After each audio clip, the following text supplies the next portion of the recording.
Hello, hello, hello. It's your girl, Queen Blama. Said it.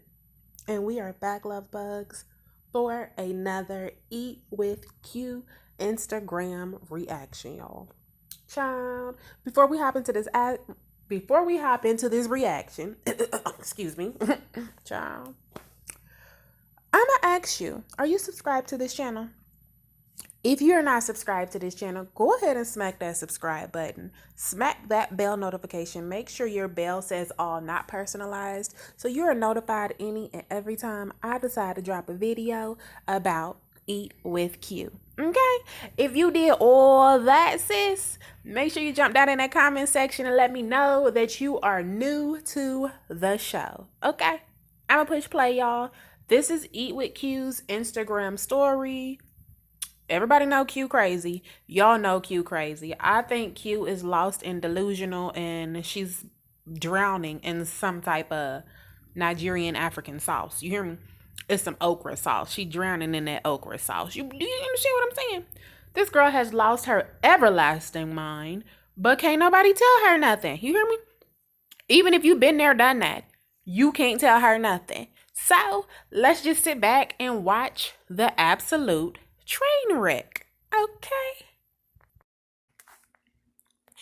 Alrighty, you guys. Eat with Q uploaded onto her Instagram story about 30 minutes ago. While saying yes to the dress, I met another American bride here in Abuja who is a subscriber. We screamed and now going to each other's weddings. God is literally blowing my mind, y'all.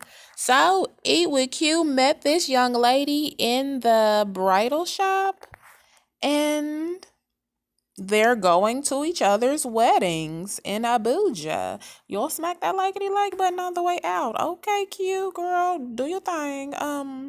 It's the wig for me, y'all.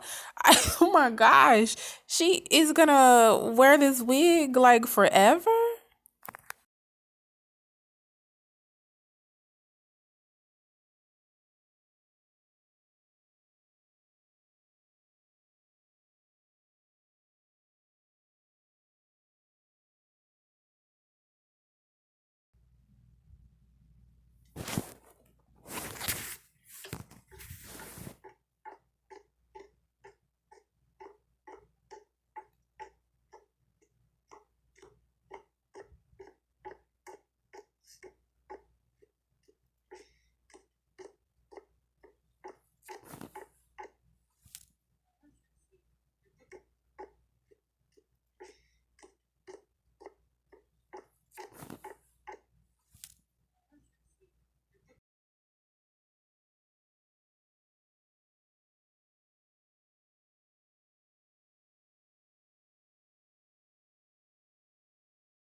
Good evening, you guys. It is getting late here. I'm about to hop in the shower, but I just want to tell you guys my experience in church, going to church here in Nigeria. I cannot express to you guys how serious it is when I say, as a person of African descent, how your spirit identifies with a land that you've never been to before, and when you get here, it's like, oh my gosh, I'm really home for real.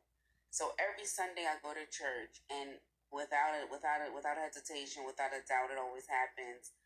Every time they start singing, they do English singing, and it's like half and half English, and sometimes it's in another language. The lyrics mixed in the song. Today they were singing in another language, thank you, my king."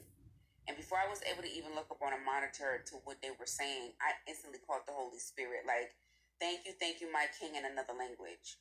You guys, it is the most beautiful thing I have ever experienced. I've definitely caught the Holy Spirit, in America, of course. You know what I'm saying? Being in church and stuff like that. But I don't know, just being in Africa and worshiping God, Jesus, and,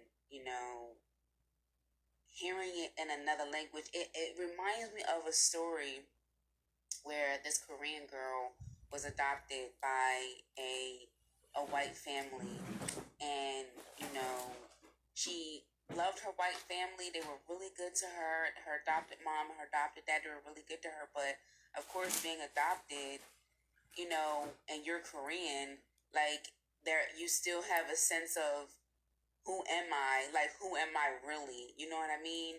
Until one day, I mean, and this girl's in her 30s, and I gotta try to find the story for you guys.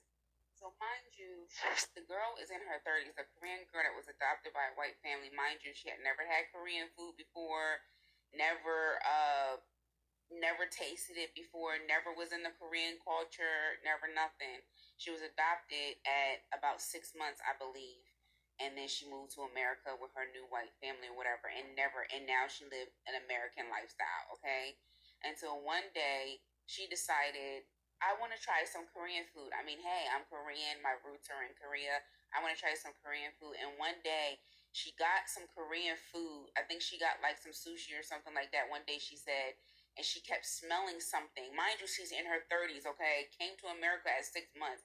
She kept smelling something.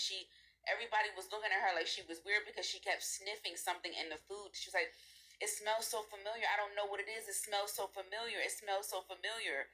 And she just kept sniffing it.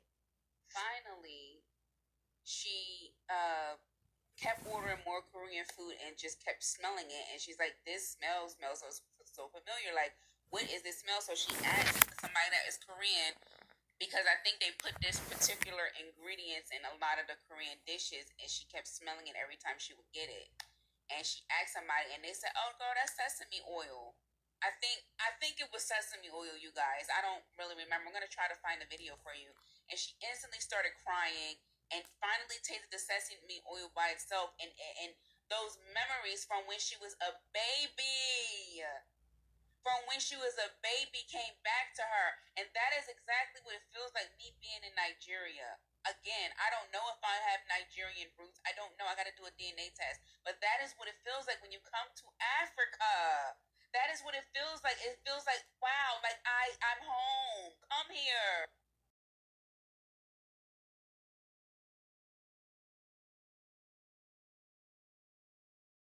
Y'all think Q